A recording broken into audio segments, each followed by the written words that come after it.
A paz de Deus seja com todos, como vocês estão? Tudo bem?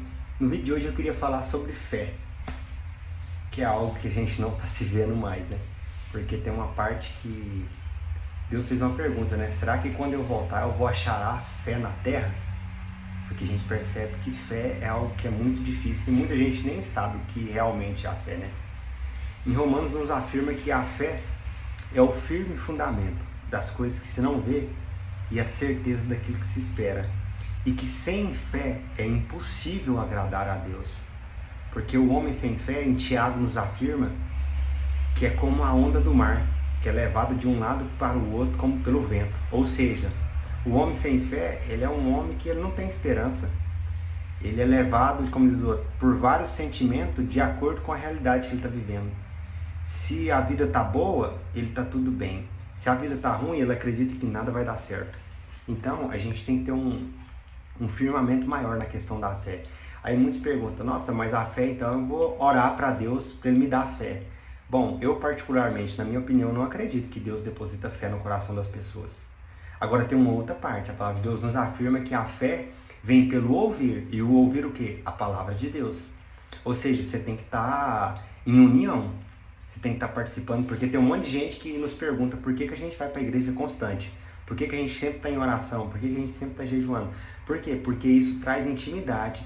E com a intimidade, você vem também o conhecimento. E quando você conhece, você tem certeza. Porque é igual uma parte. Quando você tem um amigo que você conhece ele há muitos anos, e você sabe que ele é uma pessoa de boa índole, ele é uma pessoa de caráter, e que ele preza pela sua palavra, e aquilo que ele fala, ele cumpre, você confia na palavra dele, certo? E com Deus não é diferente. O Senhor, ele é fiel para as suas palavras, ele não volta atrás, ele não é como o homem que mente, e quando ele promete, ele cumpre. Só que para ele cumprir, a gente tem que confiar que ele vai agir, que ele vai operar, mas vai ser no tempo dele.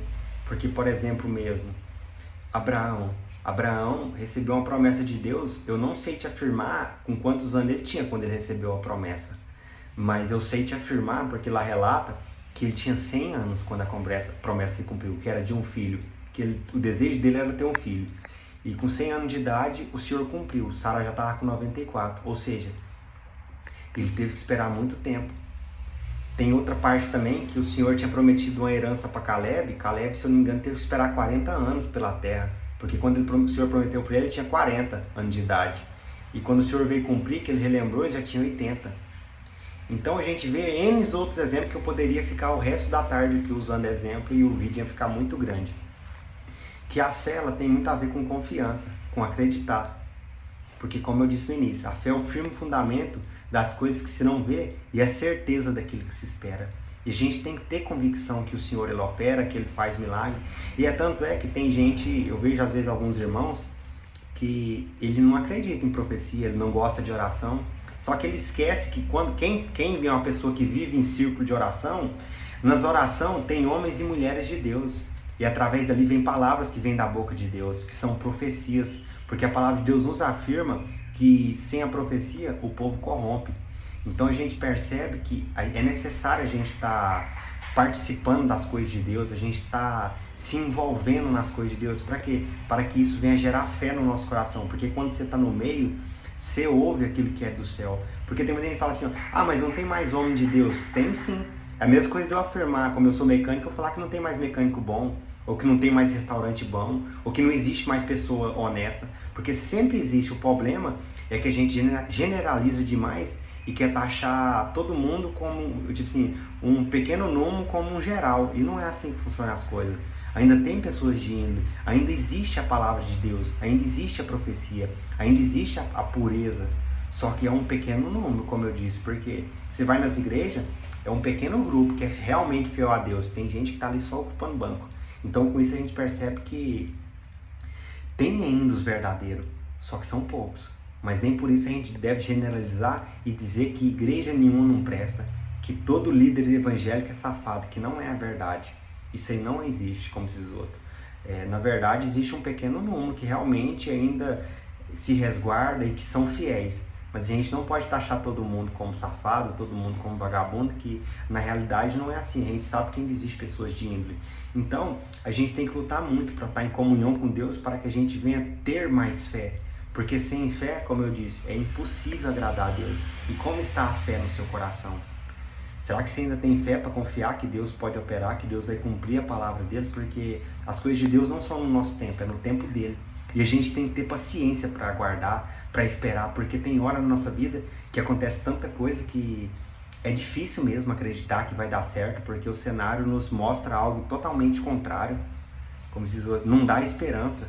Só que a gente tem que lembrar dos heróis da fé do passado, que quando vinha a adversidade, eles não se revoltavam contra Deus, eles não se desesperavam e tomavam atitude precipitada, mas muito pelo contrário, quando vinha a adversidade, eles se voltavam diante de Deus, se jejuavam, oravam, porque a senha que agrada a Deus continua sendo a mesma, é jejum e oração, é propósito, é renúncia. Só que nós estamos uma geração tão fraca, que quando as coisas dão errado, nós entramos para o quarto e quer nos isolar, não quer nem orar mais, não vou orar porque não adianta mais. Isso é mentira. Na vida você percebe que toda ação tem uma reação. É uma ilusão você achar que, se você, como diz o outro, que eu não vou fazer isso porque eu não vou ter um resultado diferente. Vai sim, você não vai ter resultado se você ficar de braços cruzados sem fazer nada. Porque, como eu disse, terceira lei de Newton, toda ação tem uma reação. E tudo que você faz, você vai receber algo em troca. Por quê?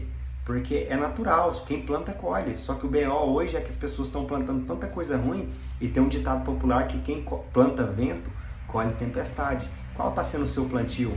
Porque tem um monte de gente que eu vejo aí que está vivendo uma vida muito difícil, mas é apenas consequência dos seus atos.